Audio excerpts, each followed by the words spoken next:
اسود ہارون کہتا ہے مجھ سے پیسے لیے, مجھ سے پیسے بٹورتی رہی, مجھ سے گاڑی لی, پیمنٹ لی ہے نازش نے. مسلسل خاموشی, وجہ کیا بنی؟ وہ ضروری نہیں سمجھتی تھی کہ میں خام خواہ میڈیا میں اس بات کو اچھال کے تو اسے ہیرو بنا دوں. اپنی یہ تصویریں ایڈٹ کر کے تو پورے میڈیا پہ اس نے چلائیں کہ ان کو میں عمرہ پہ اپنے ساتھ لے کے گیا تھا. اگر تو آپ کے پاس کوئی سولڈ کو واضح یا ثبوت ہے تو بھائی میڈیا ٹرائل کی بجائے کورٹ کی طرف جاؤ. جتنے بھی لوگ میڈیا دیکھنے والے ہیں سب نے تو نازش جہانگیر کو ملزم جو ہے وہ تصور کر لیا ہوا ہے. السلام علیکم ناظرین, میں ہوں میاں اصغر سلیمی اور آپ دیکھ رہے ہیں ایکسپریس ڈیجیٹل.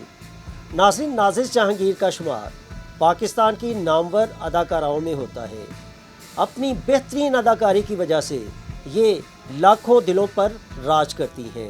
ان کا ڈرامہ تہمت ہو یا کوئی اور بھی ڈرامہ ہو, شائقین میں بہت زیادہ مقبول ہوتا ہے. لیکن آج کل نازش جہانگیر کی جو وجہ شہرت ہے ان کی اداکاری نہیں, بلکہ ایک کیس سوشل میڈیا پر وائرل ہو رہا ہے. وہ کیس کیا ہے؟ اس کیس کے حقائق کو جاننے کے لیے ہم پاکستان کے نامور قانون دان میاں شہباز صاحب کے پاس موجود ہیں, جو نازش جہانگیر کے کیس کو باقاعدہ دیکھ بھی رہے ہیں.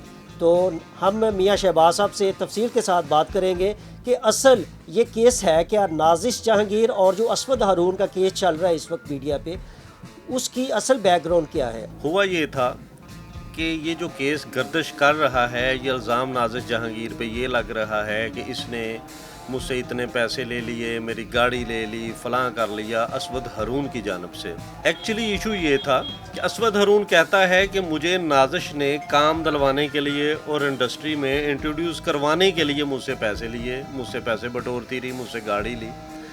بھئی جو فلم آپ نے ریلیز کی ہے ٹیلی مووی آتش عشق جس کا نام تھا, اس کی پروڈیوسر تو اسود ہارون کی اپنی والدہ ہیں.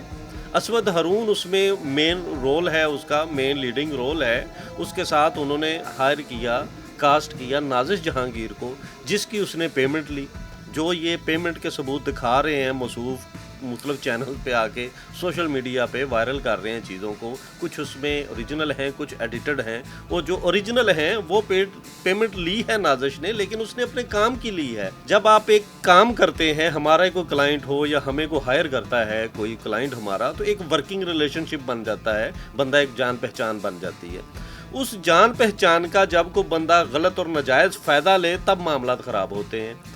موصوف نے نازش جہانگیر کو میسیجز کالز کرنا سٹارٹ کر دیں کہ ایم بہانے سے کہ میں فلاں ایریا میں آیا تھا, آپ کی شوٹنگ کی پاس ہوں, آپ سے ملنا چاہتا ہوں. اس نے کافی دفعہ اگنور کیا, لیکن جب اس نے مسلسل اگنور کرنا سٹارٹ کیا تو اس کی طرف سے بدتمیزی کے میسج جانا سٹارٹ ہو گئے.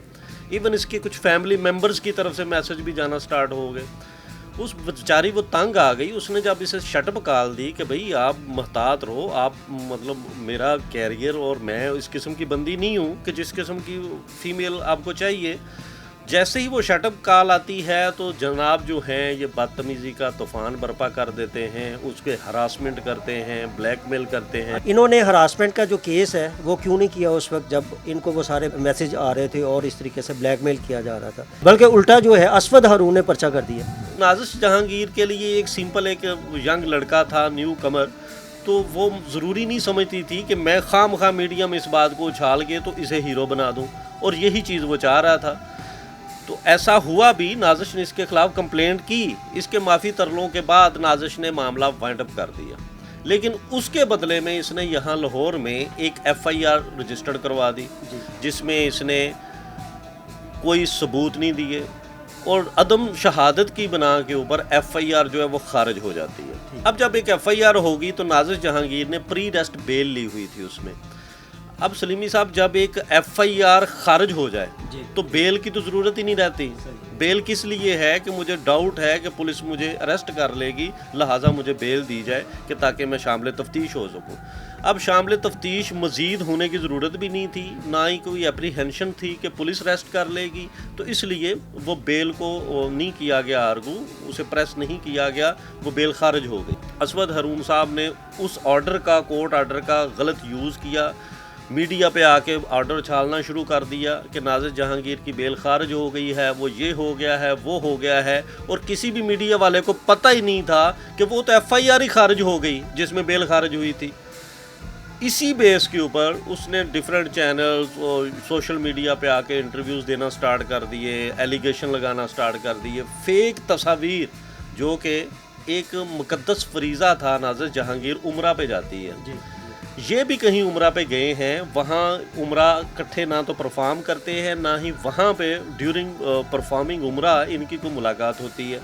جب عمرے کا پروسیس ختم ہو کے واپسی آنا ہوتا ہے تو ان کا کانٹیکٹ ہوتا ہے، یہ وہاں ملتے ہیں، اس کی والدہ ساتھ ہوتی ہے، ان کے ساتھ جہاز میں وہاں پہ کچھ تصاویر بھی بنتی ہیں، انہی تصاویر کو کراپ کر کے اپنی مام کو بیچ میں سے نکال کے تو اپنی یہ تصویریں ایڈٹ کر کے تو پورے میڈیا پہ اس نے چلائیں کہ ان کو میں عمرہ پہ اپنے ساتھ لے کے گیا تھا۔ اچھا، یہ وہی ہے کہ اپنا جو اسود ہارون ہے وہ دعویٰ کر رہا ہے کہ نازش جہانگیر میرے ساتھ عمرہ کرنے گئی ہے، کیا جو نازش جہانگیر ہے، اسود ہارون، یہ دونوں اکٹھے کر سکتے ہیں عمرہ؟ کہ یہ کیا سوچ؟ جی یہی تو مین پوائنٹ ہے کہ نامحرم جو ہے وہ تو عمرہ عورت جو ہے نامحرم کے ساتھ کر ہی نہیں سکتی، تو اس بیچاری نے جو ایک مقدس فریضہ ادا کیا، یہ اسے بھی عوام میں لا کے تو تنقید اس پہ کروا رہا ہے اور غلط فالز قسم کے ایلیگیشن لگائے جو کہ کسی طور پر قابل برداشت نہیں ہے۔ اچھا، جب یہ سارے انٹرویوز اور سب چیزیں ہم دیکھتے ہیں، سنتے ہیں، پھر ہم یہ ڈیفیمیشن کا، ہراسمنٹ کا یہ کیس فائل کرتے ہیں اس کے اوپر۔ جیسے ہی میری طرف سے لیگل نوٹس پہنچتا ہے اسود ہارون کو ڈیمیجز کا، ڈیفیمیشن کا، وہ ایک نئی گیم کھیلتا ہے۔ وہ دیکھتا ہے کہ اب یہ جو کیس ہے یہ تو میرے خلاف پروو ہو جائے گا، اس میں فرانزک ہوگی، عدالت ثبوت مانگے گی، انویسٹیگیشن ہو جائے گی، تو یہ تو کام خراب ہو گیا۔ پھر وہ اسے کو مشورہ دیتا ہے یا وہ اپنا کرمنل مائنڈ یوز کرتا ہے، تو وہ اسی ایف آئی آر پہ جو ایف آئی آر پہلے خارج ہو چکی تھی اسی کے اوپر ایک استغاثہ فائل کر دیتا ہے۔ جیسے ہی وہ وارنٹ نکلتے ہیں کہ آپ آ کے تو اپنی وہ جو اٹینڈ کریں کورٹ کی ہیئرنگ، نازر جہانگیر پیش ہوئی، وارنٹ ختم ہو گئے۔ جب اسے یہ چیز پتہ چلی تو اس نے وہاں پہ پھر فساد اور ڈرامہ وہ سٹارٹ کر دیا، پھر وہاں پہ اس نے گالی گلوچ، اور وہ وہاں پہ میڈیا نے بھی دیکھا، میڈیا نے بھی سنا، ہر ایک کو اس نے گالیاں نکالی جو بھی تھے، کوئی نازش کے ساتھ تھے یا جو بھی تھے، اور اتنی بلنٹ ہو کے اتنے پتہ نہیں، مطلب میں کیا بتاؤں اس بندے کے بارے میں اب، کہ ایک نارمل شخص ہے، کیس کو اٹینڈ کرے، وہ تحمل ہونا چاہیے، برداشت ہونا چاہیے۔ اس نے ویڈیو پہ آ کے کیمرہ کے سامنے ایسی باتیں کی ہیں، ایسے الفاظ بولے ہیں کہ جو میں یہاں دہرانا مناسب نہیں سمجھتا۔ ایکچوئل بات یہ تھی کہ مین کیس ہے ڈیفیمیشن کا جو ہم نے کیا ہوا ہے اور جو اس کے اگینسٹ پروو ہونے جا رہا ہے، اس سے بچنے کے لیے میڈیا کو ذرا کنٹرول کرنے کے لیے، میڈیا فیم کے لیے ایک فیک قسم کا میڈیا ٹرائل چلانے میں وہ شخص لگا ہوا ہے۔ جو اسود ہارون ہے بیسیکلی وہ چاہتا کیا ہے؟ آیا کہ نازش سے شادی کرنا چاہتا ہے یا راتوں رات جو کہتے ہیں نا جس کو سستی شہرت، وہ حاصل کرنا چاہتا ہے؟ اس کے پیچھے کیا آپ دیکھتے ہیں؟ شٹ اپ کال تھی ایک کہ مطلب اس نے اگنور کیا اور اس نے بس یہ روکا کہ بھئی بس اب نہیں، مزید میں تمہارے ساتھ فرینک یا فری نہیں ہو سکتی، نہ ہی مجھے تم سے کسی قسم کا کوئی مفاد ہے۔